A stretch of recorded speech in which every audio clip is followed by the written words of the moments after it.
call myself an Inuit artist because of my culture.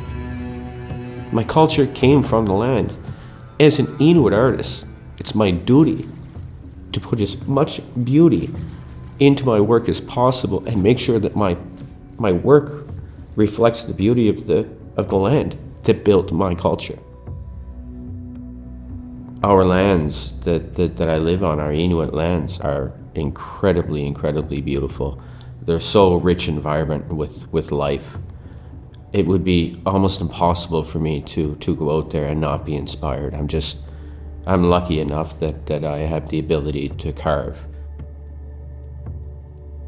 I prefer to use materials that are in their natural shapes and natural forms, and it forces me to pay more attention to the material. Every line, every stroke that I cut with my chisels or grind away dictates the next. Every single piece of material has an endless amount of possibilities of what it could become. As an artist, I think my duty is to find the one that I can actually unlock and the one that most people will appreciate to a point where they're going to take care of it. This is the main thing. It's not about making the materials beautiful, because I honestly think that they're already beautiful in the beginning. It's just about unlocking some of that beauty for other people to see. Growing up, I was quite poor. My family, we didn't have very much money, so I was forced into becoming creative. And I'm grateful for that. Life is supposed to be a struggle.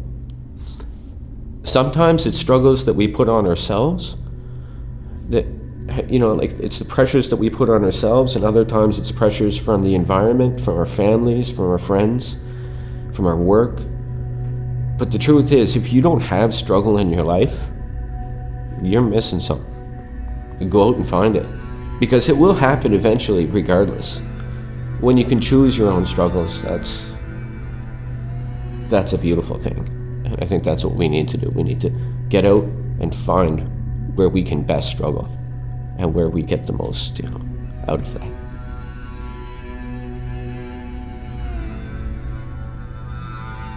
A nice few years ago, I started working on a piece for my first solo exhibition.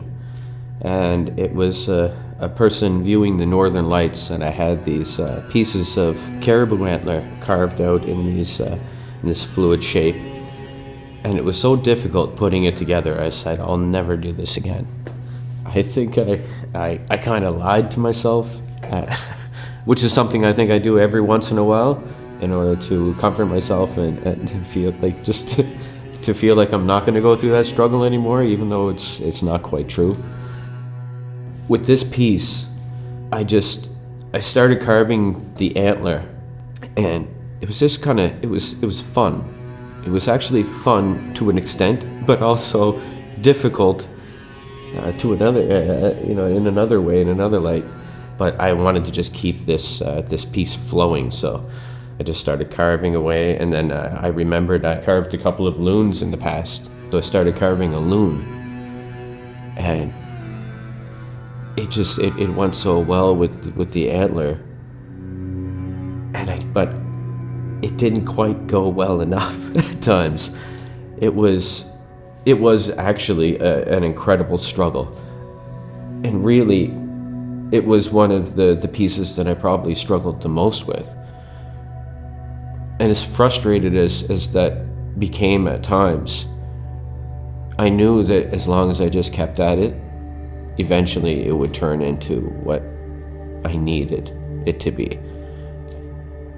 I mean, I worked literally until the morning that it was going to be showcased. Not even an hour, I don't think, before it was on display, I had the piece finished. That's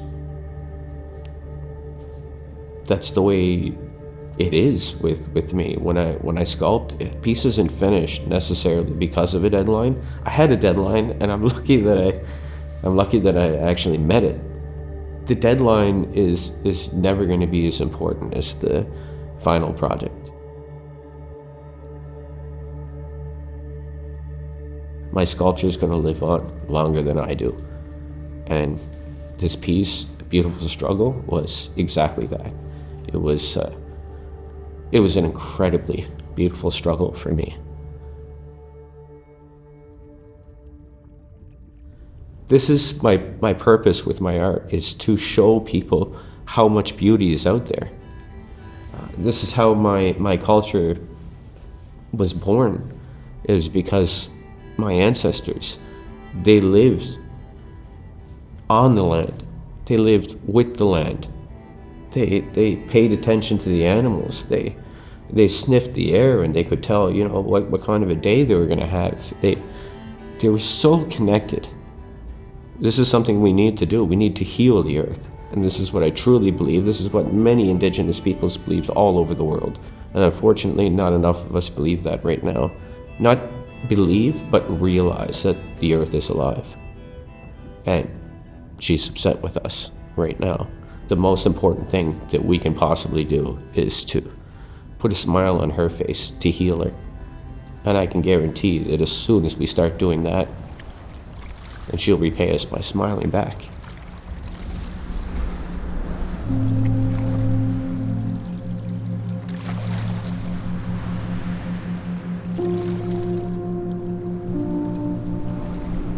When I come home, I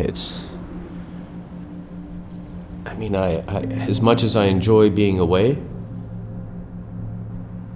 they could never amount to the same as the feelings that I get when I'm at home.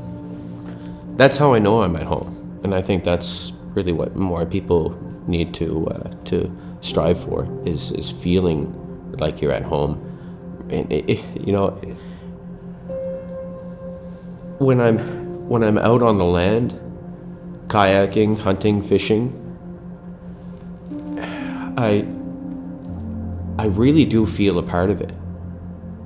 It's literally a part of me. It becomes a part of me. When I'm sitting in my kayak, the kayak becomes a part of me. When I sit in there and I'm paddling away, I'm thinking about, my ancestors have actually probably paddled in this area before. My ancestors have seen some of the things that I'm lucky enough that I get to see right now. It's so incredibly beautiful. The best experiences I ever had were on the land. The scariest experiences I ever had were on the land. The most beautiful experiences I ever had were honestly looking at these incredible animals that built me, built my family, built my culture. I'm so incredibly lucky to live where I live and in the time that I'm living. But I also feel a duty that because I've experienced this, because I was given this gift, I need to highlight that. I need to show people how beautiful it is. I need to show people that they can go out and get these same experiences or at least similar experiences themselves. And if I don't do that, then I'm not doing what I'm supposed to do. I can't imagine living in a world where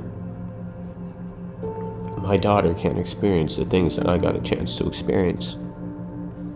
And if we keep living the way that we're living on this planet right now, there's a chance that she might not be able to. That my grandchildren or future grandchildren or future great-grandchildren, they might not experience it. But if they do get a chance to experience this,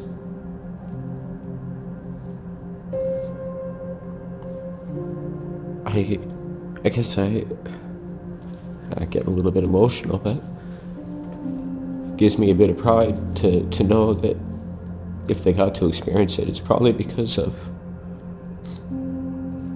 people like my ancestors and myself.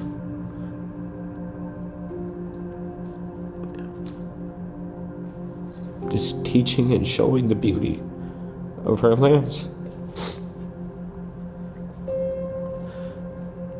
God, every time, sorry, just, I get really choked up. This is why I sculpt. I sculpt for her, for the protection of the land, for the protection of my culture, for the protection of the animals, because those are the three things that give me the biggest smile. Those are the three things that honestly built my culture and my people and built me.